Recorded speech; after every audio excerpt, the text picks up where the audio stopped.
Boa tarde, pessoal. Bem-vindos a mais um Rascunhos Econômicos. Eu sou o Léo. Aqui nesse canal nós tratamos a economia como ciência e no vídeo de hoje nós vamos tratar de um assunto que vocês devem ouvir muito por aí, que é a dominância do dólar. Eu já tratei sobre isso aqui, mas hoje eu quero trazer de uma forma distinta. Aqui no YouTube tem muita gente que fala de geopolítica, de política, de investimentos e finanças, e tem muitas pessoas que falam que o dólar vai acabar.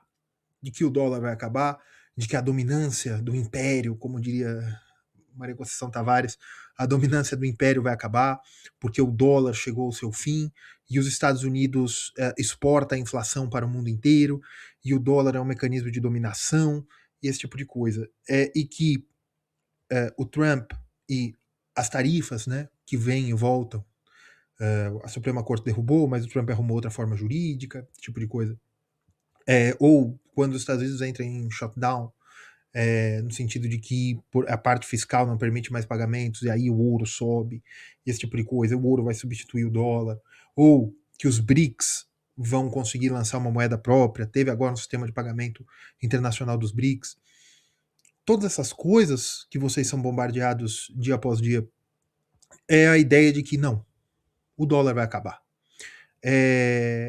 Tem o Renault, né, o Renault, que gente boníssima, já fui lá no canal dele, que justiça seja feita, ele faz um ótimo trabalho conscientizando de que não é isso, o dólar é uma moeda importantíssima, tem mecanismos tremendos que mantêm a necessidade da utilização do dólar no mundo, e nesse canal eu quero mostrar para vocês de uma forma curta hoje, e se vocês não entenderem alguns assuntos que estão aqui, tem vários vídeos no canal sobre isso, vocês pesquisem aí na barra.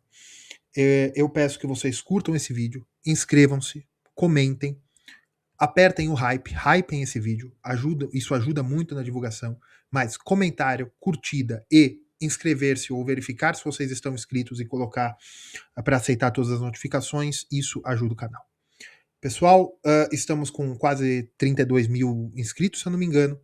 Isso permite que eu traga conteúdos muito bons para vocês, convide pessoas, convide.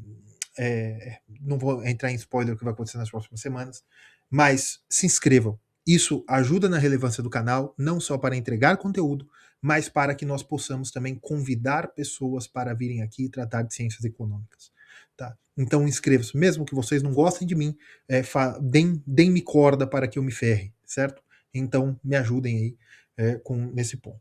Pessoal, o dólar é a moeda dos Estados Unidos. Desde Bretton Woods, ela é a moeda global. Porém, se justiça seja feita, o dólar é uma moeda importantíssima para transações internacionais desde 1800 alguma coisa, e o dólar já era uma unidade de medida em prata que era utilizada para o comércio no norte do Atlântico, né, desde as grandes navegações. Não o dólar americano, o dólar espanhol, também o dólar da região do que era ainda o Sacro Império, que era uma unidade de prata. Em Bretton Woods, 1944, se eu não me engano, se estabelece o dólar como uma unidade do ouro, né? Uma quantidade de dólar comprava uma onça de ouro. E os Estados Unidos se comprometeu a receber a liquidez internacional em ouro e que os países não precisariam manter essas reservas em ouro, eles poderiam ter em dólar, porque esse dólar poderia ser trocado em ouro, simplificando muito. Teve também acordos e pressões dos Estados Unidos junto a países produtores de insumos, vamos dizer assim, para, por exemplo, a Arábia Saudita, tal, para que o dólar sempre fosse aceito para a compra desses insumos essenciais. De fato, o dólar se estabeleceu como moeda global e unidade de conta por pressão política, evidentemente. Tá? E também por questões econômicas fora da política. Porém, hoje, o que mantém o dólar como a moeda global é a necessidade dos agentes. Eu já tenho um vídeo sobre isso, o Império do Dólar, que eu mostro como questões econômicas muito complexas no final se resolvem pelo modelo e pela ordem, né, global. Porém, aqui eu quero falar de um assunto que creio eu, que está em falta no debate público brasileiro, que é a microfundamentação. E que sempre, eu quero evitar de ficar generalizando.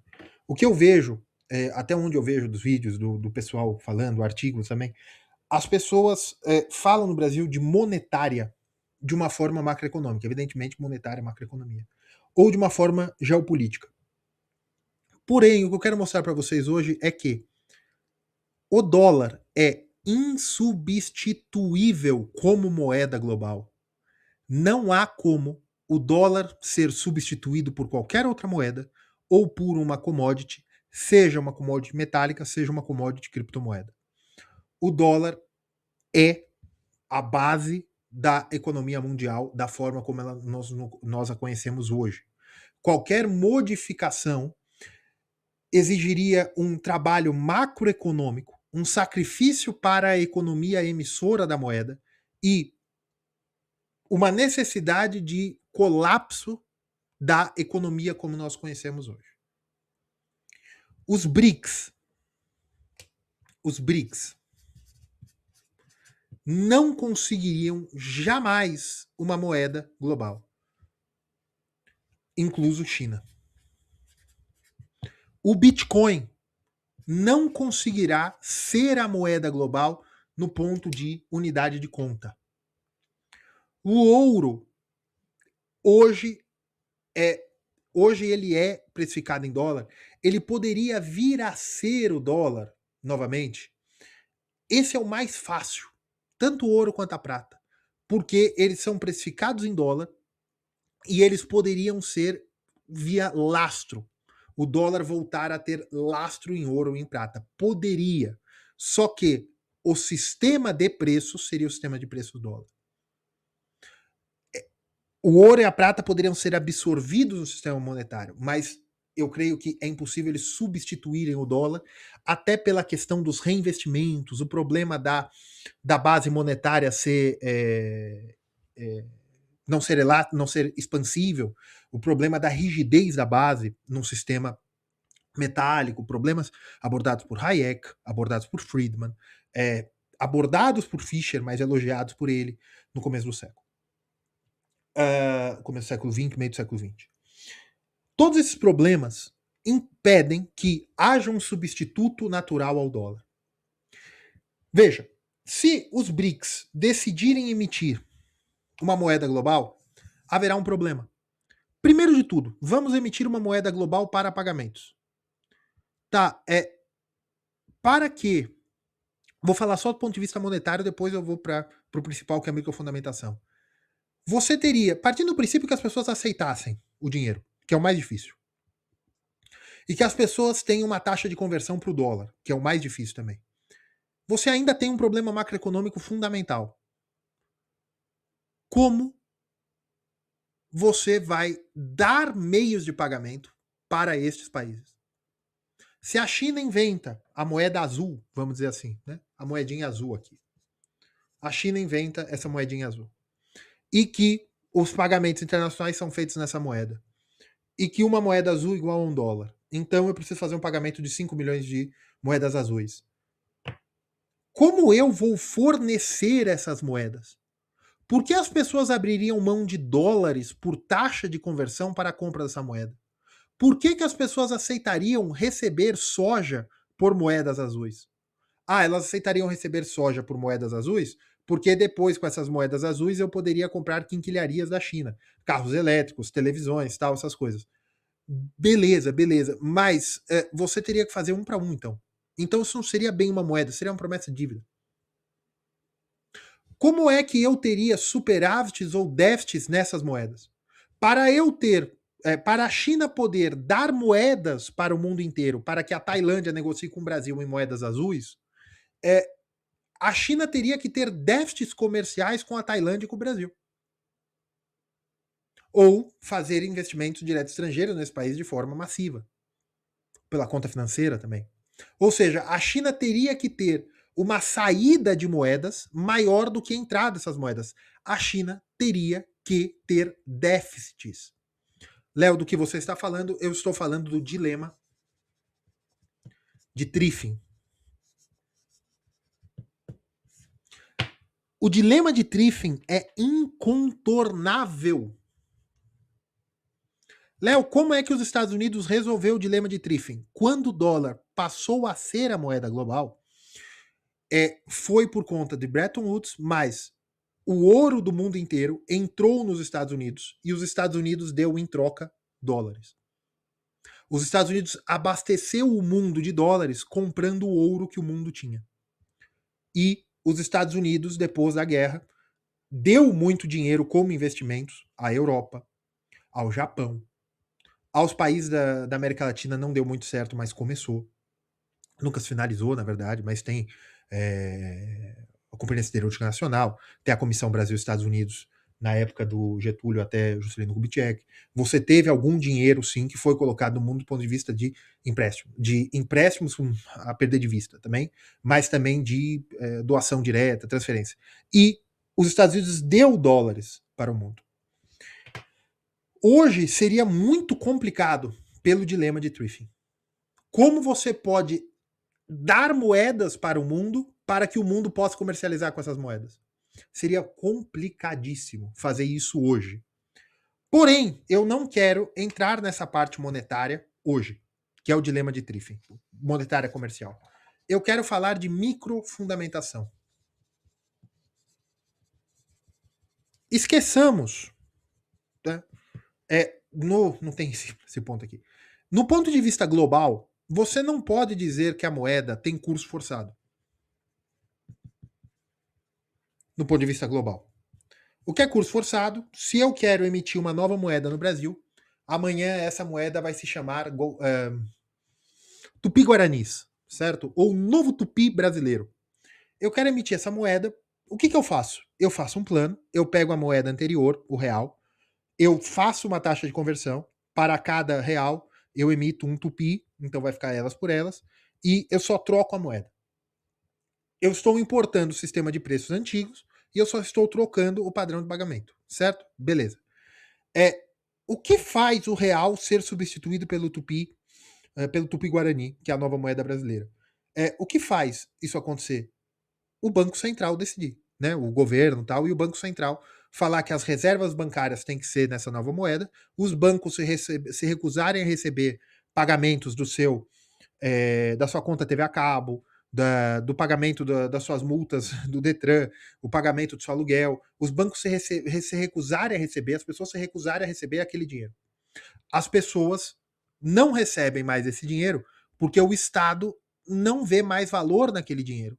E o Estado sinalizando que aquele dinheiro, o real, não tem mais valor, ou que o cruzado não tinha mais valor, ou que o cruzeiro real não tinha mais valor, as pessoas não demandam mais aquele dinheiro e podem só demandar na fase de transição para ir no banco e trocar pelo dinheiro novo.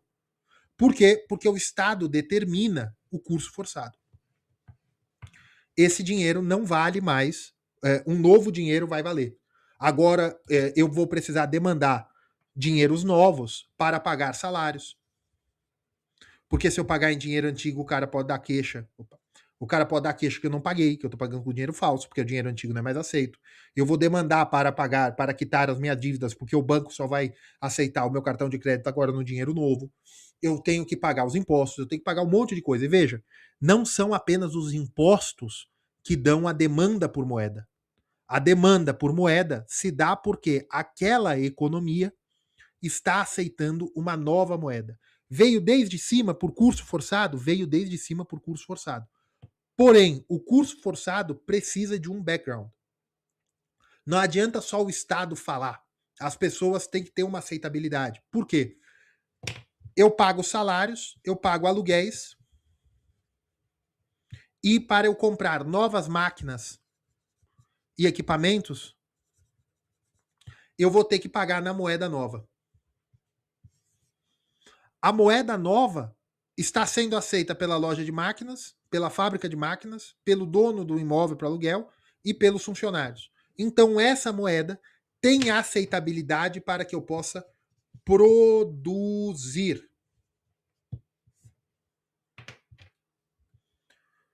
A produção precisa de capital. E a remuneração do capital é salários, é a remuneração capital humano, simplificando. Aluguéis, a remuneração capital fixo. Aluguéis ou renda. E máquinas e equipamentos também é remuneração do capital fixo. E todos os contratos de empréstimos, cartão de crédito, tudo que eu tenho que pagar para o banco, né, juros, o principal, mais juros e tudo, eu tenho que pagar nessa moeda nova, porque se tem curso forçado. Ninguém pode se recusar a receber essa moeda como pagamento. Isso faz com que essa moeda tenha aceitabilidade. Léo, mas na verdade o que está fazendo o curso forçado? Não. Por exemplo, a Argentina. Tem uma conversa importantíssima aqui que eu fiz com a Aninha, economista argentina. O link está aí na descrição. Que ela mostra que existe um sistema bimonetário na Argentina, porque se foi permitido que os aluguéis, que os imóveis sejam em dólar. Os imóveis sendo pagos em dólar, o custo dos aluguéis é calculado em dólar, porque eu quero 1% do que eu paguei por esse imóvel. Eu paguei $100 mil, eu quero $1.000 de aluguel, por exemplo. Só que eu não posso receber em dólar, então eu vou receber em pesos argentinos por taxa de câmbio. Mas a conta é feita em dólar. Se a conta é feita em dólar e o camarada puder me pagar em dólar, dane-se a taxa de câmbio. Os salários na Argentina também parece que agora o Milei está modificando para dólar. Veja, o que determina a aceitabilidade do dinheiro é a expectativa que você tem que você pode utilizá-lo para trocar por mais produção, você do ponto de vista de ofertante, você como um produtor de mercadorias, um prestador de serviços, você só vai aceitar aquela mercadoria como dinheiro se você sabe que você vai poder pagar salários, pagar aluguéis e comprar máquinas, equipamentos e insumos, né? Se você vende pastel, para você comprar óleo, comprar carne para fazer pastel. Veja, isso por microfundamentação explica o seguinte, que a aceitabilidade do dinheiro vem da expectativa racional de que eu posso utilizar aquele dinheiro para continuar a minha produção. Por quê? Vou citar bem brevemente controvérsia de Cambridge. E ali você tinha escolas, a Safriana, a nova Safriana, ou pós-Safriana, os novos Ricardianos, os neoclássicos, e você tinha ali também keynesianos e pós-keynesianos. Nessa controvérsia de Cambridge, eles não sabiam a natureza do lucro, eles queriam saber a natureza do lucro, porque é o seguinte, o que é lucro? O lucro é a remuneração do capital acima do que você gastou, simplificando muito. Muito bem. Só que, para você saber quanto custa o capital, você precisa saber o valor do capital em si por conta da deterioração do capital, o custo de reinvestimentos, manter o capital relevante para o que ele está fazendo agora, para você manter a operação, esse tipo de coisa. E isso eu só consigo saber se eu souber quanto que é o preço do produto hoje. Se eu souber quanto que é o preço do produto ou do serviço que eu estou emitindo hoje, eu preciso saber quanto que é o custo do capital. Então você tem uma circularidade. Isso já foi resolvido, tá? Mais ou menos, né? Tem gente que fala que sim, tem gente que fala que não. Acho que sim. Só que o lucro para a controvérsia de Cambridge, para todos os envolvidos ali, é isto. O lucro não.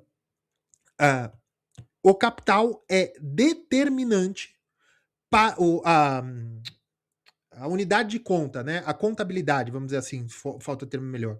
Para você saber quanto que você está gastando no capital, é assim que você vai calcular quanto você terá de receitas.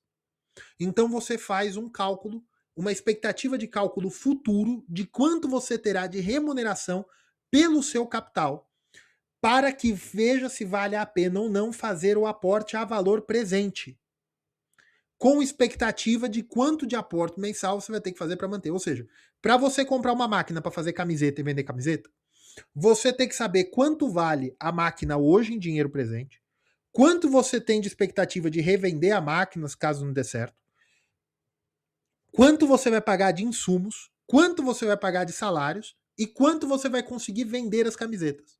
Para saber quanto você vai conseguir vender as camisetas, você vai fazer um benchmark, ou seja, você ver com os seus concorrentes a quanto eles estão vendendo hoje. Porque se a sua expectativa é que você vai vender a camiseta a 50, mas todo mundo está vendendo a 30, você não vai brincar. Se você não vai brincar, você não vai entrar na brincadeira, você não vai começar a produzir. Se você não começar a produzir, você não vai fazer o investimento. Porque os retornos do capital não vão ser interessantes para você. Mas para tudo isso, você precisa de unidade de conta. Léo, onde entra o dólar nisso? Veja, o dólar é a unidade de conta global do capital. Mesmo no Brasil. Por quê? Eu vou fazer loja de camisetas, certo? Certo. Eu vou fazer uma máquina de camisetas, né? Vou comprar as camisetas e vou fazer o acabamento para colocar a estampa. Quanto que isso vai me custar? Eu vou conseguir vender a camiseta por R$30. Beleza. Eu acho que eu vou ter um lucro, vou pagar aluguel, vou pagar funcionário e tal, vou vender tantas. Porém, eu vejo que há camisetas para comprar fora do Brasil a $3.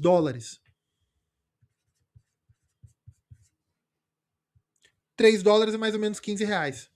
Tá o dobro do preço. A minha camiseta tá o dobro do preço. Se a minha camiseta tá o dobro do preço, eu tenho. Ah, mas tem a lei aí das luzinhas que eu não posso. Eu coloco uma taxa de alfândega, então ela vai entrar pelo dobro do preço. Então vai ser 30-30. Beleza. Mas alguém que tenha capital dentro do Brasil pode comprar as máquinas e equipamentos lá fora ou fazer fazer no Brasil mesmo para vender a 30, que é o preço de referência que ele tem de fora do Brasil, já com a taxa para fazer a concorrência. A existência de capital fora do país que é precificado, calculado e com insumos em dólares, força que a unidade de conta para abrir a mesma fábrica no país, em outra moeda, tenha em referência a unidade de conta em dólar, via taxa de câmbio ou paridade de poder de compra. Para eu abrir uma fábrica de automóveis no Brasil, por mais que eu queira vender só para o Brasil, ou seja, um novo Gurgel, eu tenho que saber quanto que a Volkswagen, a Audi ou qualquer outra marca que eu queira concorrer estão produzindo em dólares fora do Brasil. Porque caso contrário, o tempo que eu estou fabricando, fazendo toda uma fábrica para vender os carros a 10 mil reais, a 100 mil reais, vem um camarada e consegue importar carros da Índia, da China, da Alemanha, da Itália, a 15, 14 mil dólares, 14, 15 mil dólares. O que faz com que esses carros sejam mais baratos que o meu. Por quê? As máquinas e os equipamentos que esses carros precisam para serem produzidos são dados em dólar também. Então elas também têm uma cadeia global com esse preço. Mas por que o capital, as máquinas e o equipamento são feitos em dólares, são calculados em dólares? Porque para você ter capital fixo, você precisa de capital financeiro.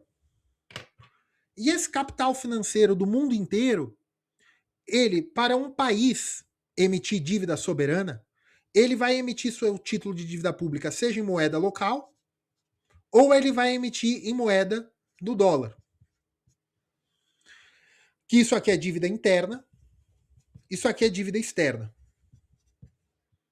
Esse país emite títulos em dívida interna. Mas o dono do capital, na hora que vai comprar título da dívida interna, ele está vendo que esse título está pagando 15%. Só que os Estados Unidos está emitindo título da dívida pública a 4%. Por que ele compraria dívida interna do Brasil, por exemplo, a 15%, se os Estados Unidos está emitindo 4%? Porque ele tem o chamado risco cambial. Por que ele vai comprar essa dívida se depois, quando ele sair, ele não sabe se a diferença do dólar para o real vai se manter? Vocês entendem que risco cambial nada mais é do que o problema da volta da precificação para a única moeda global? Se eu compro, eu tenho $100, eu vou transformar em R$500, certo? Transforma em R$500. Vai passar 15%, né? Vai se colocar 15%. Isso seria, vamos fazer de cabeça? Vamos por 10%, tá? Para ficar mais fácil. 550, tá? Uma taxa de juros de 10%. 550. Depois de um ano. Porém, o dólar sobe de R$5 para 5,50. Depois de um ano, agora, eu falei, pô, deixei lá, rendeu 10% ao ano, eu estou com 10% de lucro, né? De ganância. Ganância, estou falando muito espanhol. A hora que sai, os 550 voltam a ser $100. Porque o dólar aumentou frente ao real. Todos esses 10% de juros que eu ganhei durante um ano deixando dinheiro parado no Brasil, eu como investidor internacional, eu não ganhei nada. Eu perdi porque eu tenho a mesma quantidade de dólares que eu tinha. Isso se chama risco cambial, que é o problema da precificação do capital. O capital tem que ser precificado em dólar, o capital financeiro. Por isso que, quando o Brasil quer atrair dinheiro via carry trade, ou uma empresa brasileira quer emitir debêntures em dólar, ela tem que levar em conta a expectativa do descolamento entre reais e dólares. Caso contrário, ela não vai conseguir vender os seus títulos da dívida, seus títulos de dívida, seja privada, seja pública. Então, os juros internos de todos os países tem que levar em conta quanto que está os juros de referência global, que é do Fed. Fora a curva de juros, que é do mercado privado dos Estados Unidos. Ou seja, o custo do capital é dado em dólar, mesmo se seja para você construir uma padaria no interior da Bahia. Por custo de oportunidade. Se o Brasil quiser emitir título da dívida pública externa, dívida externa, ele vai fazer um negócio chamado risco país. É o quanto o Fed está pagando para os juros nesse momento, mais um risco, que é a diferença, o que me vale a pena emprestar para um país não tão saudável quanto o país global, de referência global. O Brasil paga 1,5 mais ou menos. Porque é tudo precificado em dólar, o preço do capital. Outra coisa, quando você vai tomar um trem, quando você vai vai pegar um avião, você vê que há muitas empresas sul-coreanas, muitas empresas europeias, muitas empresas até chinesas produzindo trens. Porém, a produção deste trem, mesmo que seja feita na Espanha, na China, na Coreia do Sul, as tecnologias e o acesso a capital financeiro para a produção do trem leva em conta o dólar. O metrô que você usa na sua cidade foi calculado em dólar, por mais que seja São Paulo, Rio de Janeiro, Rio Grande do Sul. Por quê? As máquinas de escavação, os engenheiros e consultores estrangeiros que vêm para analisar o cálculo das técnicas e dos softwares de geologia, tudo, são empresas dos Estados Unidos, ou europeias, ou chinesas, expostas ao mercado de capitais dos Estados Unidos. As grandes empresas de tecnologia do mundo inteiro levam em consideração o mercado de capitais dos Estados Unidos. Por mais que empresas de software e de engenharia eletrônica, qualquer coisa, estejam na bolsa da China, na bolsa da Coreia do Sul, na bolsa do Japão, na bolsa da Alemanha, qual é o cálculo que o investidor, o acionista ou um banco fará para dar dinheiro a essa empresa em vez de colocar nas grandes empresas de tecnologia dos Estados Unidos listadas na bolsa dos Estados Unidos? O cálculo é qual é a lucratividade dessa empresa em relação às empresas benchmark dos Estados Unidos. Quanto eu tenho que gastar para investimento em tecnologia, quanto eu tenho que gastar em investimento em desenvolvimento de produtos, metais ou qualquer coisa, ligas metálicas, para softwares e equipamentos, em referência a quanto os Estados Unidos gastam em seus laboratórios militares, em seus contratos com o setor privado das empresas dos Estados Unidos. A capacidade do dólar está na sua aceitabilidade, que gera demanda por dólares. As pessoas demandam dólares, seja como unidade de conta, e como elas já fazem unidade de conta por conta que a firma é pensada e por expectativa racional, o capital é visto, é analisado em preço em relação à capacidade de venda no mercado global, e os Estados Unidos, os americanos são os maiores consumidores de quase tudo, e também da capacidade de revenda do capital e da capacidade de reposição do capital. Ou seja, os fornecedores de mercadorias e serviços calculam em dólar. Os demandantes têm o preço dado em dólar. Porque se eu vou fazer uma fábrica de camiseta ou uma fábrica de motores em São Paulo, eu preciso saber quanto que o meu futuro cliente teria se ele fosse importar da China ou dos Estados Unidos. Quanto que são meus custos em dólar. Isso é a minha demanda por dólares. A minha demanda por dólares, seja para capital financeiro, seja para comprar dólares para importar máquinas e equipamentos, fazer os encaixes, seja a minha demanda por dólares para transacionar com outros países que não sejam nem os Estados Unidos. Para eu comprar máquinas e equipamentos da China, eu vou pagar em dólares. Ah, mas a China tem um acordo com o Brasil que faz em renminbi. Faz. Só que são por encaixes. Porque você vai ficar um pouco superavitário em renminbi e um pouco deficitário em real. Um pouco e o caso da China, um pouco superavitária em real, um pouco deficitária em renminbi. Porém, se esses fluxos ficarem muito tempo, o que a China ou o Brasil fazem? Ou compra o título da dívida pública de ambos os países, ou, se ficar com uma conta de capital muito alta em cada um, eles vendem em taxa de câmbio, compram dólares. A referência é sempre o dólar. Porque a estrutura do capital é dada em dólar. A demanda é sempre por dólares. Seja para encaixes, seja para o pagamento de royalties, seja para a demanda pelo dinheiro que vai ser utilizado no lucro para reinvestimentos ou para compra de para inversão, aplicação no mercado de capitais. Isso não se substitui sem um plano de transição. Como você fará o fim do dólar no sentido de que eu vou substituir todo o mercado de capitais dos Estados Unidos, das empresas dos Estados Unidos, do pagamento de royalties, tudo isso por uma outra moeda? Qual será o sistema de preços? Ah, eu vou importar o sistema de preços dos Estados Unidos. Eu só vou garantir que uma moeda azul é uma moeda dos Estados Unidos. Tá, quanto dessas moedas você tem? Você tem capacidade? Não, mas o Bitcoin pode fazer isso. O preço do Bitcoin é dado em dólar. Porque é uma demanda por Bitcoins por pagamento em dólar. Quem vende Bitcoin quer dólares. Quem vende petróleo quer dólares. Quem vende carros, equipamentos, aviões querem dólares. E se eu estou vendendo para o mercado local, não tem problema. Você quer um Bitcoin? Tá 500 mil reais. Faz tempo que não tá, né? Mas tá 500 mil reais. Por quê? Porque na verdade eu estou precificando 100 mil dólares. Quer, não quer, eu vendo por 100 mil dólares. Eu estou te vendendo esse avião, são 10 milhões de dólares. Não, são 50 milhões de reais. Sim, porque o preço está em dólar. Eu estou demandando dólares. Você está pagando em moeda local com taxa de câmbio. Como se substitui tudo isso?